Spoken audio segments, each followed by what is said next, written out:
What is the easiest way to hide the identity of SCP-001? This would have been a perplexing question for the administrator who had conceived General Notice 001 Alpha. How do you hide the most important anomaly the Foundation has ever and will ever come across? How do you hide the creator of the 2,000 anomalies to follow? How do you hide the ultimate weapon? How do you hide the universe itself? How do you hide something worse? Like the identity of the administrator, the circumstances surrounding how they came to their final decision is shrouded in mystery and known by a select few. Regardless of whether the process was arduous or came in an epiphany, the outcome is evident for all to see and function precisely as planned. Several completely different files are present in the entry, preceded by a foreword stating that none, one, several, or all of these files were the true SCP-001. The tactic worked as intended, with a myriad of conflicting explanations erupting and battling to prove that they were correct, but never having enough evidence to disprove the others.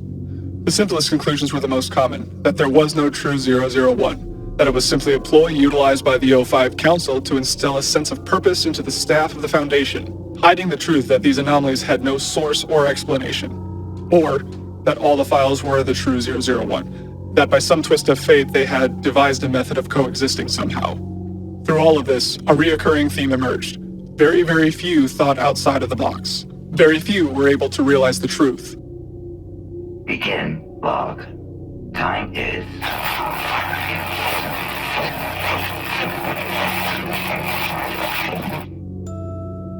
Alright, this is Frank aboard the, what are we calling this thing, Dave? SCPS. SCPS. Alright. This is... Wait, really? They named it... And we're going to... Whatever.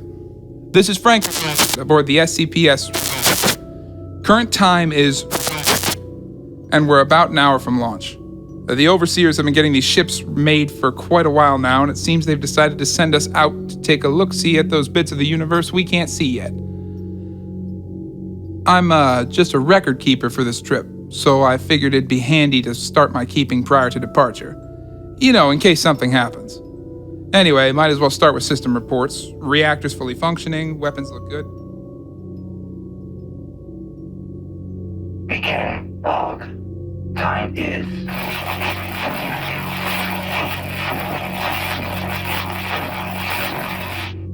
Frank again. We're about to launch, and seeing as nobody's ever done this before, I figured some, fitting words would be a good idea. I got nothing. Shoot, I should have thought of this before. Oh, now we try...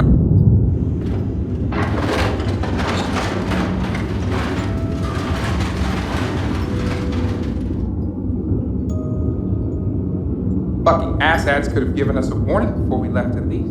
Fucking ruined my speech. Begin log.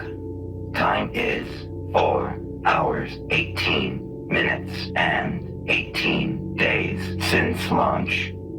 First and foremost, since we don't really know what the actual date is on Earth, we've adjusted all the clocks and dates and such so that we're counting up from when we launched. It's currently been 18 days, 4 hours, and 19 minutes since we launched. We're also traveling at max throttle, so there's not much to see out there other than darkness since we're going faster than the speed of light, much faster. But, yeah, we recently passed... Hey, David, what's the name of the place we just went past? Messy something? Yeah, but the closest one. Pardon? Messier 83. Oh, right. We've just gone past Messier 83, which is about 15 million light years from Earth. Talk about being far from home. You know the O5s probably won't appreciate your stupid joke. This is just note-keeping, not the finished logs. Dave can be a real hard-ass sometimes. Considering he spends most of his time fixing machines, it's kind of understandable. I'll make another log once something more significant happens. Begin log. Time is 23 hours, 18 minutes, 24 days, and 2 months since launch. Frank here. It's been something like 2 months. Not much has happened other than we've now passed GN-Z11, so we're officially beyond the view of Earth's telescopes. And of course we've been taking photos as we went past. There's not much out here, but we can see a few small galaxies spread out here and there. The higher-up researchers keep using the word gigaparsec, so that should give you a fair idea of the distance between these things. They've also been mumbling about something seeming off about them, but other than that, I can't find out much. There's been quite a few cases of homesickness from the crew on board, but nothing that won't subside over time. Anywho, everything's holding together quite nicely, excluding the automatic cafeteria. David, you're gonna fix the cafeteria, right? No, because there's nothing wrong with it. But the paste tastes like shit. It's fucking nutrient paste. It's supposed to taste like shit. Begin log. Time is 14 hours, 37 minutes, 20 days, and 3 months since launch. Well, we found out what the researchers were uneased about. We're close enough to get a proper look at the nearest galaxy and, well, it's a copy of the Milky Way. Not a perfect copy, mind you. There's a few stars absent, but the major identifying bodies are there. We're planning on taking a look to see if Earth is there, and if it is, look for inhabitants. Ample to say, though, this might end up getting classified as an anomaly. Maybe not as a full-on skip, but at least as an E-dash. The chances of a replica galaxy forming are, well, slim to say the least. Begin log. Time is 6 hours, 48 minutes, 2 days, and 4 months since launch. This place is definitely an anomaly. First there was suspicion because of how similar it was to our home, but far out. This is a whole new level of unnatural. On our way to the analog of Earth, we passed by a few of the missing stars and found out they were actually there, just messed up beyond belief. How messed up? Try Epsilon Boutius Prime. Alpha, whatever, the big one? It's made of ice cream. We took a sample. It tastes like avocados and cigarette smoke, apparently. The small one is a ball of liquid chlorophyll somehow managing to keep itself together. Antares is just solid iodine. No fire, no iron, nothing. Just a colossal cold ball of iodine. Proxima Centauri is made of some charcoal, too. Then, of course, we actually got to Earth. Most of us have taken to calling it subprime. It's just a giant ball of fuck-ups and errors. You can see it's Earth. All the continents are there and shaped right, but they're made of the wrong stuff. Australia is a solid block of gold, the oceans glow blue, and the whole American continent is made of maple syrup. We're collecting as much information as we can, then we're shoving off to the next galaxy. This is just too freaky. In other news, it's come to light that Marie is pregnant. No one's asking many questions about it, especially because we aren't entirely sure it's her husband's child. So, yeah. Begin log. Time is 7 hours, 48 minutes, 2 days, and 5 months since launch. We've arrived at the next closest galaxy, and it's the same thing. Another screwed-up copy of the Milky Way. Screwed up in different ways, mind you, but still basically the same thing as before. Mercury is made of ice, Jupiter is made of edible jelly, Earth looks like a sarkic utopia, all of its flesh, bone, and blood. We've decided it's probably not best to approach in case it doesn't like machinery. But nonetheless, we're hoping it's just these two, but we're doubtful. What the hell is happening out here? Begin log. Time is 12 hours, 1 minutes, 17 days, and 5 months since launch. I'd better put something worthwhile here. Our crew are okay. We're coming to terms with the fact the third galaxy we're going to arrive at looks like a repeat of the first two. There's nothing major about it. It's just freaky to think this same anomaly repeats itself as far as we can see. Oh, there was an incident last week. Jonathan was fixing some strange mechanical fault lower down when something came loose and he broke his arm. It's been fixed now, though, and the doctors say he'd be fine in a few weeks. He swears it shouldn't have happened, so there's some investigations happening. Nothing further I can think of. You remember anything I ain't? Alright, ending log. Begin log. Time is 1 hours, 59 minutes, 7 days, and 6 months since launch. Another copy of the Milky Way, not a big surprise. Is this all that's out here? Just endless copies of home, each more messed up than the previous? Earth was made of some sort of glass this time. Mars was made of dry ice. Uranus was horrifically magnetic. We almost got severely screwed over, but nothing to do but keep going. Begin log.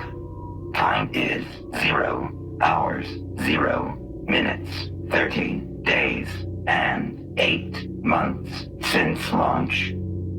2 more. There's no way these places aren't part of the same anomaly somehow. Speaking of anomalies, there's shit tons of them out here. There's a whole galaxy we can't approach, always seeming distant. Another that the computers won't pick up at all, but we can clearly see. There's even been a few times when space itself has been talking to us. I'm not insane. We picked it up and narrowed it to a certain pocket of space. There's other times when we suddenly don't have enough power and we'll drift for quite a distance before everything kicks back up again like nothing happened. Is the universe flat? Are we falling off the edge or something? Before I forget, Marie's been quarantined for some reason. We aren't able to get much from security, but it seems she's accidentally smuggled some disease onto the ship. I hope the baby's all right.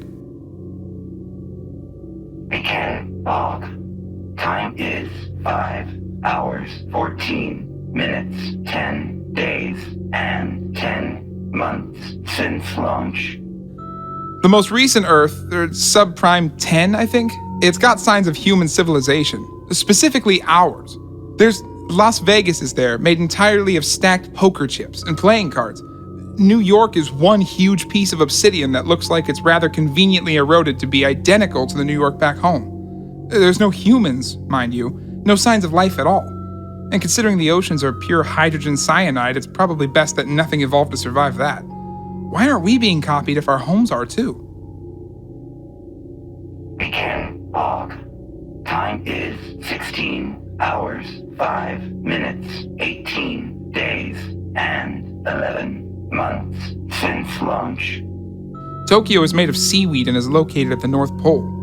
America is made of a solid block of gunpowder, with Chicago being made of a giant carved mango. The sun is encompassed in a shell of chitin and is colonized by vast hordes of stone that shift and move whenever we stop looking at them. Mars is made of camel leather, and a single raging immortal walks its surface. Uranus is nothing but a silent lattice of turning gears. There's nothing out here but chaos and anarchy. We're doing a loop to head back home. Security around Marie has been beefed up, 20 guards all armed to the teeth with assault rifles and grenades. What sort of disease has she contracted? Begin log. Time is 23 hours, 17 minutes, 23 days, and 12 months since launch. Fuck. This is David. Frank is dead, along with most of the crew. Marie gave birth to some fucked up eldritch whore that's been running around and killing everyone it can. Fuck! I don't think security can handle it. Of all the fucking times for something like this to happen. Fuck! Whatever this place is, keep away. It's a cesspool of anomalies. There's nothing out here but shit replicas of our galaxy, and it just keeps going and going and going. Whatever this place is made of, it sure as hell isn't reality. It just keeps expanding, growing more and more.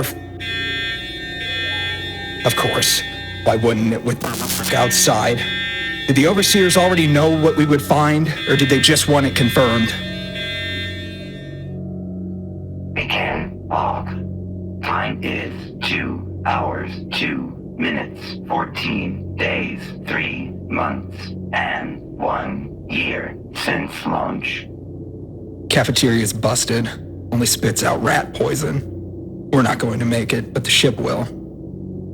I don't think we went far enough for the ship to get warped too badly. We haven't seen any other anomalies on board, other than the cafeteria fault. At least tell my family I love them. Begin log. Time is 0 hours, 0 minutes, 0, 0, 0. The audio in the log is assumed to be automated, as it is entirely comprised of fragments of audio used in previous logs. Changes in audio are denoted by line breaks. This is Frank aboard the SCP-S. We've adjusted all the clocks and dates and such so that we're counting up from when we launched, since we don't really know what the actual date is on Earth. First and foremost, the crew on board is fully functioning. We're going faster than max throttle, much faster. everything's holding together quite nicely. There's been quite a few cases of homesickness from the crew on board. We're doing a loop to head back home. There's not much out here, just endless copies of Home, each more messed up than the previous. There's no humans, mind you. You remember anything I ain't? Oh, right. Oh, there was an incident last week. It's been fixed now, though. Crew are okay, nothing that won't subside over time. Anywho, everything's okay, everything's alright. I'm not insane, you're right? Of course. There's nothing wrong. Anyway, we're coming to Messier 83. Talk about being far from home. So, yeah.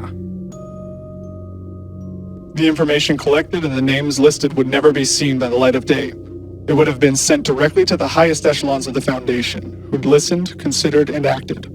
It wouldn't have taken a genius to connect the implications between the facts and the records, so every bit of it was expunged or redacted so that the administrator's efforts would not be in vain. It would have been as though the expedition never happened, as though it was simply an anomaly that had appeared unexpectedly. The information would never be seen by a human eye again until it was once more unveiled by fate, buried simply to hide the truth. What was the easiest way to hide the identity of SCP-001, the architect of the universe and its infinite hordes of flaws? Don't classify it as SCP-001.